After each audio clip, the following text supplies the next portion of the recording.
Oh, I'm Merlyn from COA, Children of Artemis, and I'm honoured to have been asked to speak here this afternoon at the online Beltane conference. It's my first time at an online conference, so I'm probably not going to get everything right, so bear with me and I'll do my best. The subject of my talk today is one that's quite relevant to all of us, and I feel important. Real pagans leave no trace. Now, what does that actually mean? Well, let's look at the UK first. We're incredibly lucky in the UK. We have some of the most amazing sacred sites in the world.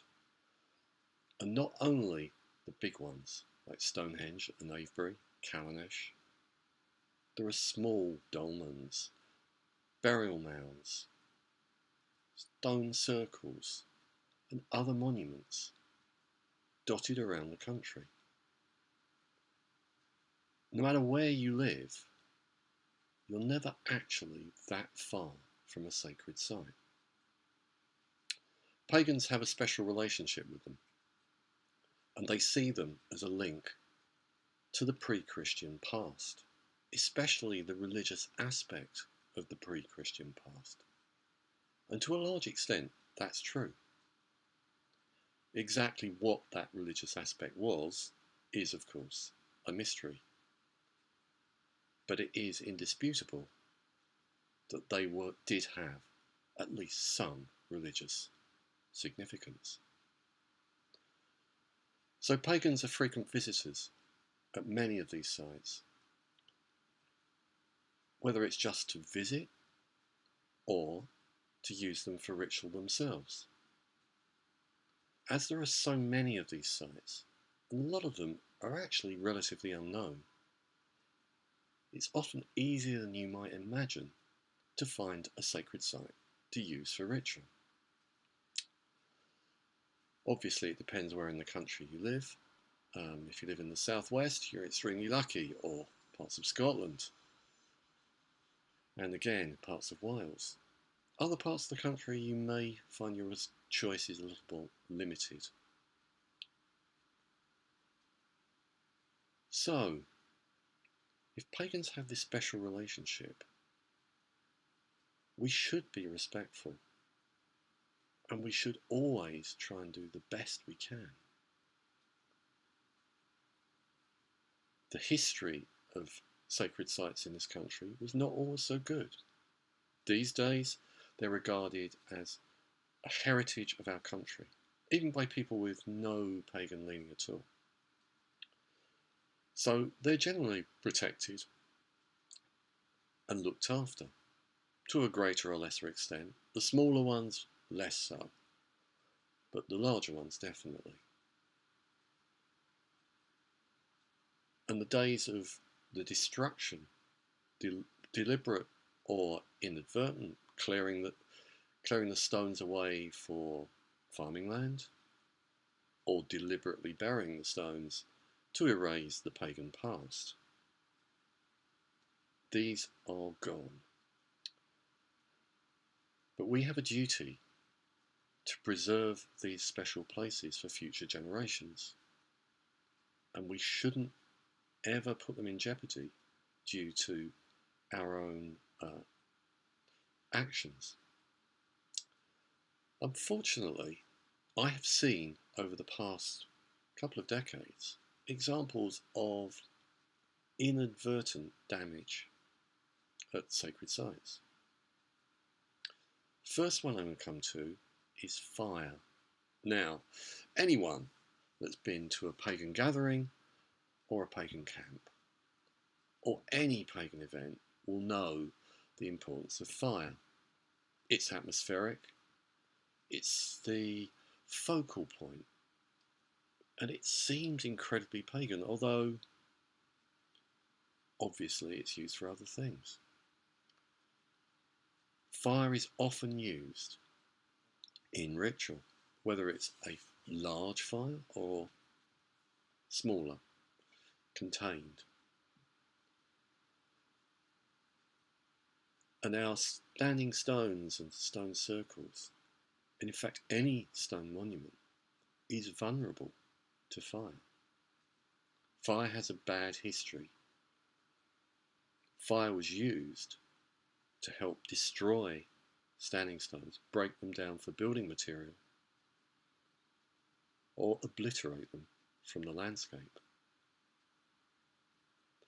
Now, while that deliberate destruction is finished, accidental damage hasn't. I've seen direct evidence in burial mounds of fires lit inside the burial mound. Now, the one in question had a stone roof. It was still intact. It won't be for much longer if people carry on lighting fires. The fires will crack the roof will give in, and the burial mound will no longer be enclosed. A terrible, terrible loss. I've also seen fires lit much too close to standing stones. Not while the fire was actually burning, but you get the unmistakable mark of the fire on the ground. And without the destruction of the grass, which is in pagan circles not ideal, the potential to crack and destroy the stone itself is even more devastating. So if you're at a sacred site, ensure you don't use fire anywhere near any of the stones, and especially not inside any burial mound or any enclosed space such as a dolmen. You do stand a fairly good chance of damaging the stones if you do, and we wouldn't want that, would we? So if you do need a fire for practical reasons, you could be out in literally the middle of nowhere, some of these stone circles are, and manage to preserve their nature because they are so isolated. Use a fire basket. Make sure it's high enough off the ground that it doesn't burn the grass. We don't want to start a grass fire, obviously. We want to be good eco-citizens and not cause any damage by carelessness. So a fire in a fire basket is fine, providing it's far enough away. It adds the fire you want without any damage. Other items, candles. Every religion uses candles, pretty much. Unfortunately, modern candles are usually made of paraffin wax. That's a petroleum product. Petroleum products are the direct cause of increased carbon dioxide in the atmosphere and global warming. So even the innocent looking candle, if it's made of paraffin, is a contributor to that effect.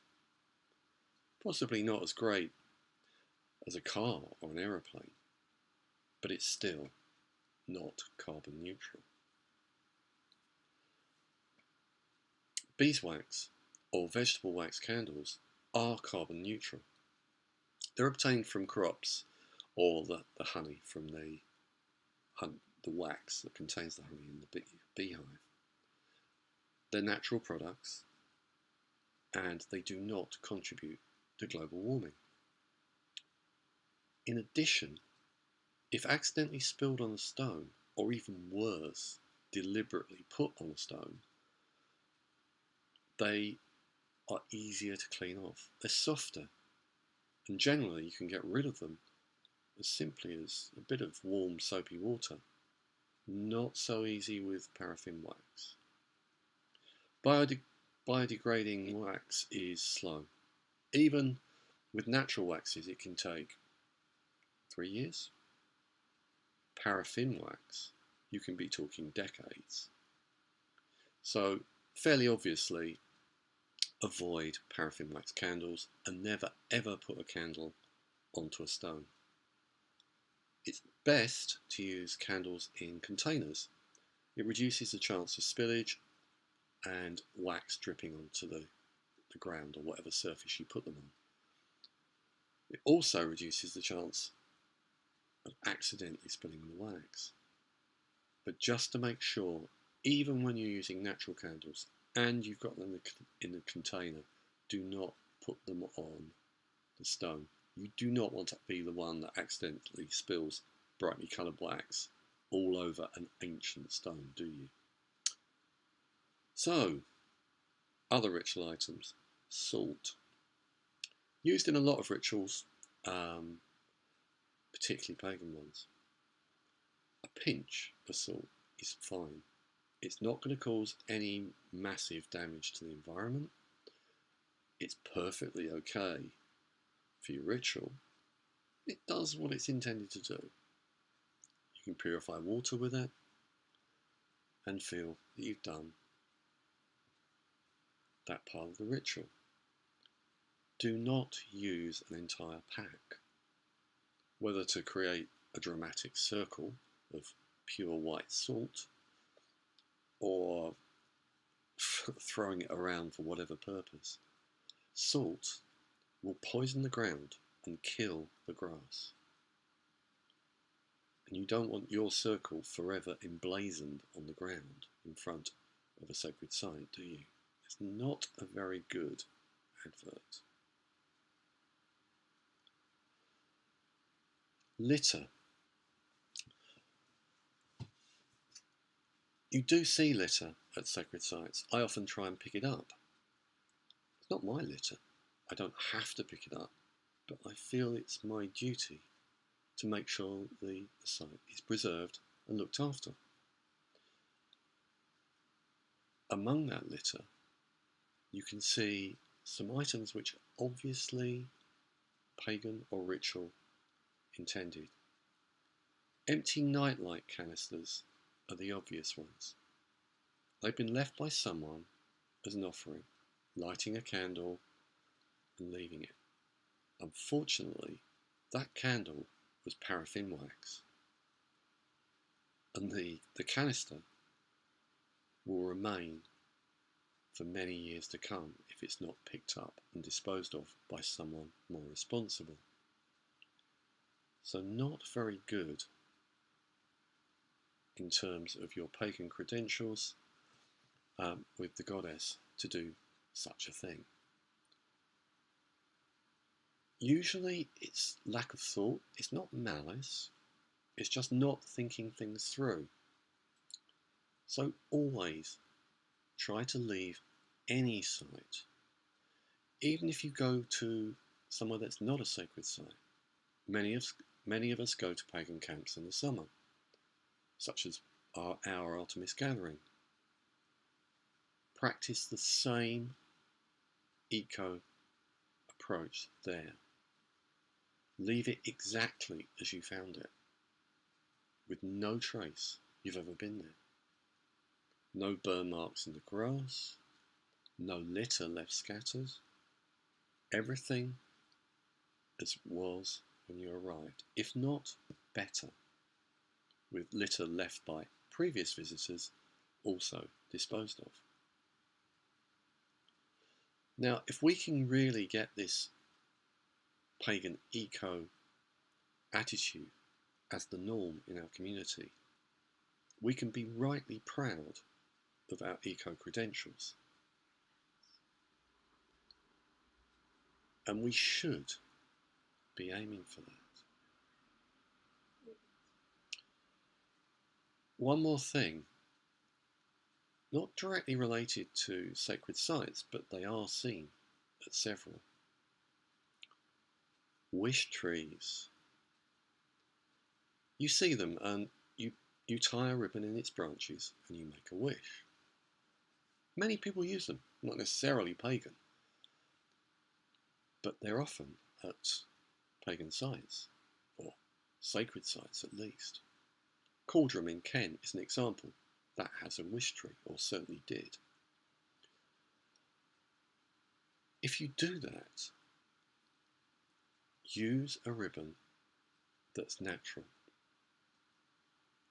It doesn't really matter the material, cotton is fine, but do not use synthetic, not nylon or any acrylic. Because if you do, synthetic materials don't degrade. They don't decay in the same way as something that's cotton or silk or wool will. When you tie that to the tree, it could stay there until someone literally cuts it back down. Now the problem with that is trees are living things. They grow. Some trees grow quite quickly, depending on the species. If it's a synthetic ribbon and it's tied to a main branch, it will start to cut into the branch. As the tree grows, it can't break the ribbon if it's tied tightly and is strong enough. So it will cause a scar and permanently damage the future of that tree. So use natural materials, tie it loosely, and pick smaller branches or twigs to tie it to. Then you won't damage the branch. And when it does finally grow, if it's loose enough, your ribbon will be cast off onto the ground and decay. Very eco and very witchy. A great way to use a wish ribbon. Now, I hope you found this talk useful. I find it a fascinating subject and an important one. Knowing how to act out in the countryside is not natural to everyone. Many of us have been brought up in cities, and it's not second nature to us anymore. So we have to give it a bit of thought. But thank you for listening, and I hope you have a great Beltane festival and enjoy the rest. Thank you very much. Happy Beltane.